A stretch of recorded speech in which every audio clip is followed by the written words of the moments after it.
une petite vidéo pour comprendre comment fonctionne l'estime de soi pour pouvoir le renforcer.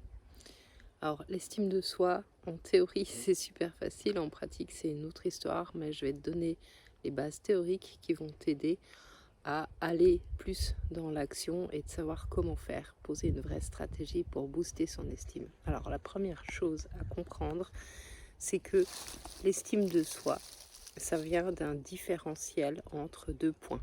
C'est une évaluation, une estimation de distance qui sépare deux points. Exactement comme quand tu rentres dans ton GPS, une destination, et que tu veux savoir combien de temps de route ça va te prendre avant d'aller à ce point-là ou combien de kilomètres tu as. La différence, c'est que ces deux points, ce sont en fait des idées que tu as sur toi-même. Alors ça, c'est le truc génial, c'est génial parce que tout simplement, c'est quelque chose que tu peux contrôler. Le premier point, c'est comment toi tu te perçois. C'est la perception du soi à un instant T. Là, tout de suite, comment tu te perçois? Est-ce que tu trouves que tu es quelqu'un de cool? Est-ce que tu te sens nul? Est-ce que... Bref, comment tu te sens? Comment tu te perçois? Et c'est la représentation de qui tu es à cet instant qui donne le point de départ. Ensuite, l'autre point, c'est ta représentation de ton toi idéal. Comment tu aimerais être dans l'idéal, comment tu aimerais être, c'est quoi être une bonne personne, c'est quoi être une personne géniale, c'est quoi être une personne cool, c'est quoi être fort, c'est quoi être, bref, tous les attributs que tu aimerais avoir, ça vaut la peine déjà de les définir. Donc, première chose, rappelle-toi, c'est le différentiel entre comment tu te perçois et la perception idéalisée que tu as de toi-même ou de la personne que tu aimerais être, que tu aimerais devenir. C'est pour ça que je fais une petite parenthèse, mais tous les moods de développement personnel qui proposent en fait d'être une meilleure version de soi, alors à la base, je suis certaine que ça part d'une bonne intention parce qu'on a tous envie en fait d'aller vers une amélioration a priori, mais le problème c'est qu'en fait ça nous pose notre focus sur l'endroit où on aimerait être et qui on aimerait être, et on commence à définir cet endroit, et en fait potentiellement ça va rallonger la distance entre qui on est aujourd'hui, comment on se perçoit aujourd'hui et qui on aimerait être demain ou dans 10 ans. Donc première chose, premier point, comment tu te perçois? Il y a 3 types de perception de soi, on va résumer de façon très synthétique. La première façon de se percevoir qui est, comment dire, celle qui est la plus difficile à atteindre pour un humain, c'est avoir une perception objective de soi. Être factuel, être neutre, être capable en fait de faire une vraie évaluation sur nos compétences, nos ressources, nos limites, nos contraintes, nos blessures, etc., etc. Presque personne n'arrive à faire cet état des lieux de façon neutre, objectif. Sinon, si c'est pas neutre et si c'est pas objectif, on a deux possibilités. Soit se surévaluer, et c'est la surestimation de soi, ce qui bien souvent cache une sous-estimation qu'on va mettre en déni. Et le cas classique, le plus courant chez les humains, je crois, c'est la sous-estimation. On s'évalue à la baisse. On est trop critique avec soi-même, on définit des caractéristiques ou des ressources qu'on a de façon très arrêtée et on fige ça dans le temps. Donc la première chose que tu peux faire, c'est de t'observer à propos de ce que tu penses de toi et de venir questionner l'objectivité.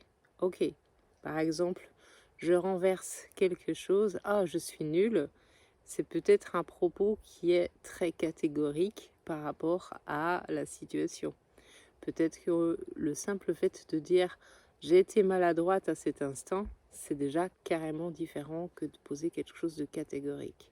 Tu verras qu'on va très vite arriver sur la thématique du jugement, mais on va rester déjà sur cette notion d'évaluation. Donc, premier petit test que tu peux faire, tu peux estimer que tu te sous-estimes si tu te dévalorises, si tu as souvent honte de qui tu es ou de tes comportements, même sans forcément avoir de raison objective de le faire. Si tu passes beaucoup de temps à penser à Est-ce que j'ai bien dit ce qu'il fallait? Est-ce que j'ai bien fait ce qu'il fallait? Est-ce que c'était correct? Si tu passes ton temps à évaluer ça, il y a de fortes chances en fait que tu te sous-estimes. Si tu as des autosabotages, si tu as de l'autodénigrement, si tu as beaucoup de colère rentrée contre toi-même, il y a de fortes chances en fait que tu te sous-estimes.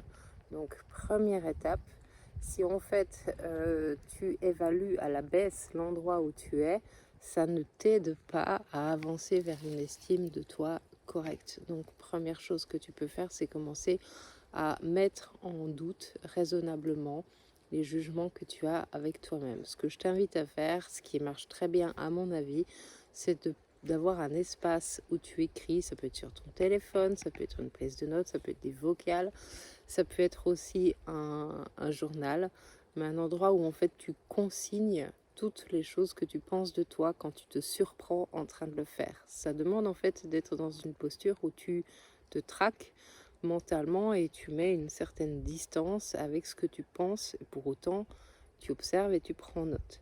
Après, dans un second temps, parce que le moment où on se sent nul, on va pas être capable de discernement. Mais plus tard, revenir sur la situation et se demander en fait si c'était légitime de te condamner de cette façon-là, si c'était vraiment objectif, quels sont les faits factuels que tu peux mettre en évidence pour légitimer ou invalider le fait que tu te condamnes ou que tu te sous-estimes. Bref, tu peux déjà en fait t'observer fonctionner et ça peut être des petites choses simples, ça peut être par exemple avoir systématiquement l'habitude de s'excuser. Moi je suis ceinture noire de ça, je m'excuse à tour de bras pour des trucs qui sont absolument absurdes. Et donc ça c'est clairement une habitude de sous-valorisation. Donc voilà, première chose, état des lieux de l'image que tu as de toi-même. Euh, Tu verras que très vite, tu vas te mettre des catégories et des qualités et des défauts. On reviendra là-dessus plus tard dans la vidéo.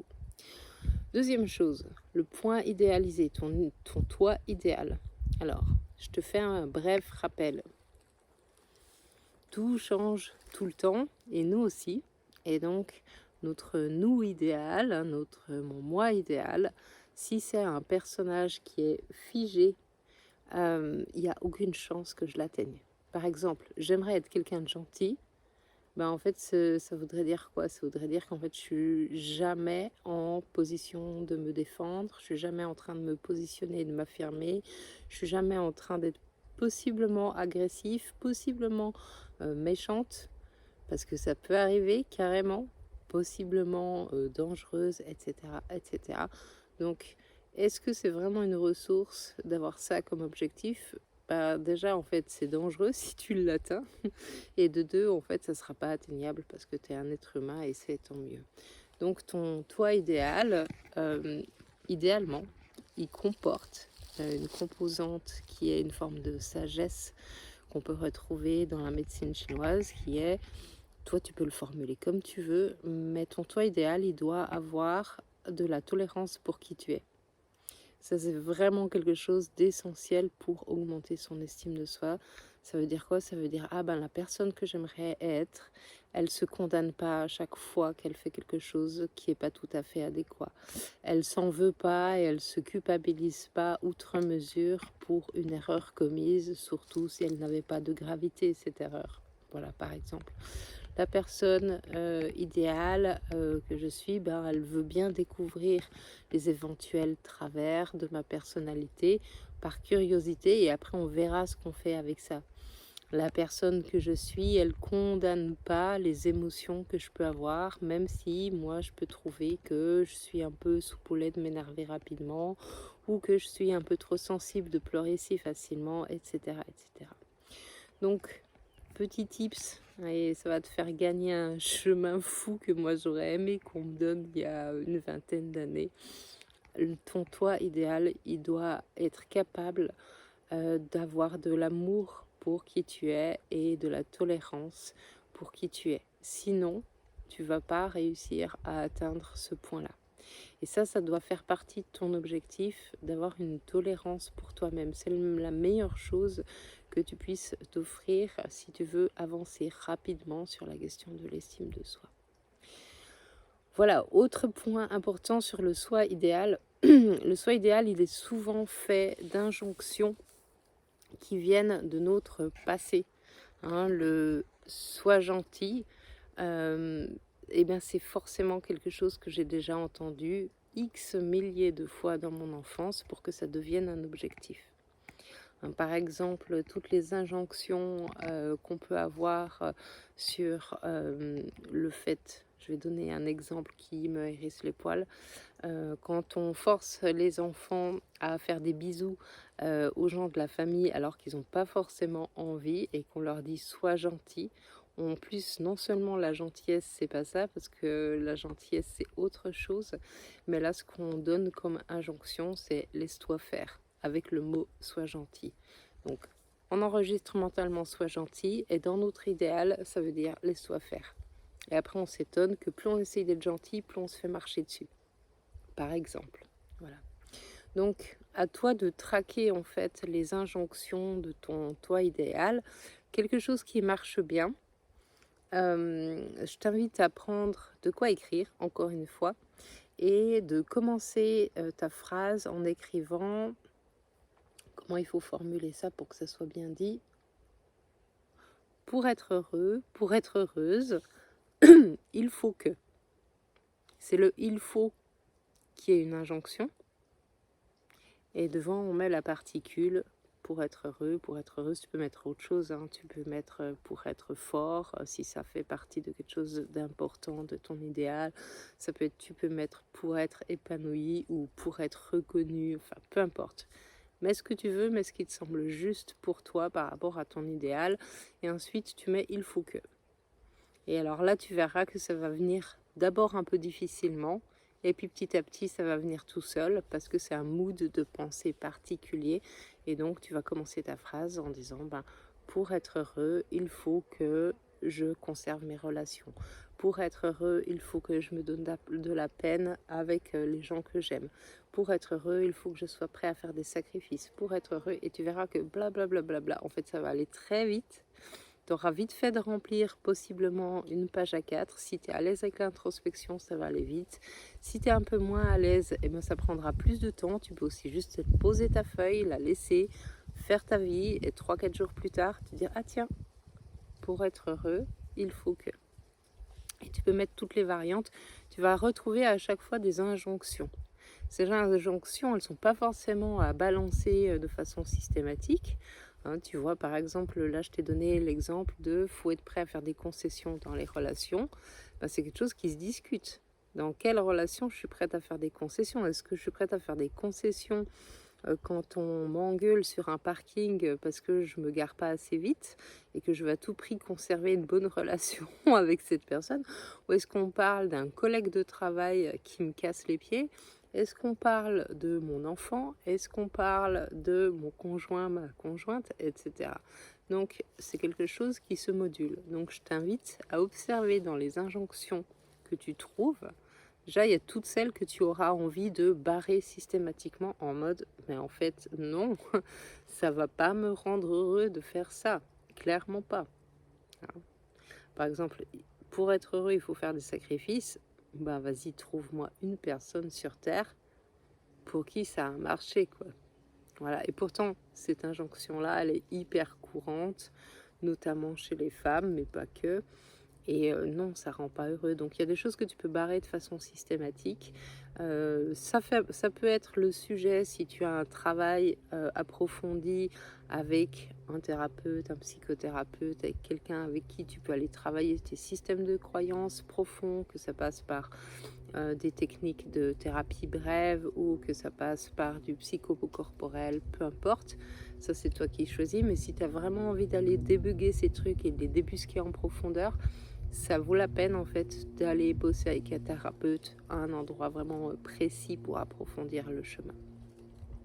Puis après, celles qui restent où tu as envie de les garder mais de mettre de la mesure, je t'invite à écrire déjà dans quelles conditions elles ont du sens. À quel moment ça peut me rendre heureux de faire des concessions.